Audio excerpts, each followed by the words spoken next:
zvinodadisa urwana mapromota. Ipapa. Awaya tobvisa bvunzo dzei. Asi nde 1 January nditi. Tomboenda nezvozvo.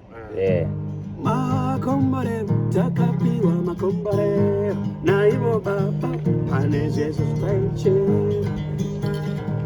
takapiwa makomborero pane zvese zvitaiche takapiwa makomborero naivo baba pane zvese zvitaiche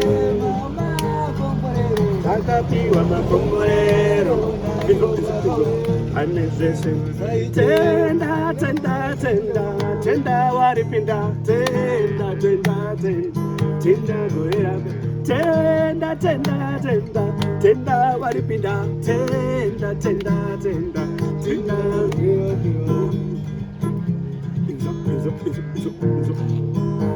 Shandai kwaramba mangu matungana ya Jesu Shandai kwaramba mangu Gede gede, luza sinape, uka tendeuka, ukambo tendeuka, wazombo tendeuka, wawe kutenderera, marinde mumechete, chawanda waparidzi, ukapapatidzwa, wakambo papatidzwa, wazambo papatidzwa, wawe kupapadzirwa, zvegede gede, luza sinape, zvegede gede. Yeah. Yes, I am. Azineti munofanira kuti even I was giving ciao mama.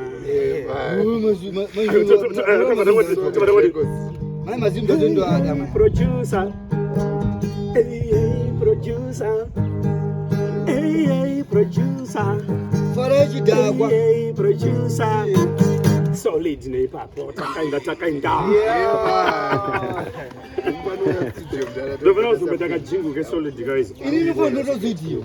Wewe ku studio mda. Aiwa ndozi. Nyengo mazimdanga. Ndine beat zandobinda. Wewe ku studio. Iri nyona kana Iri bosh baba. Kwazi nyinyi Atapara babe imbo.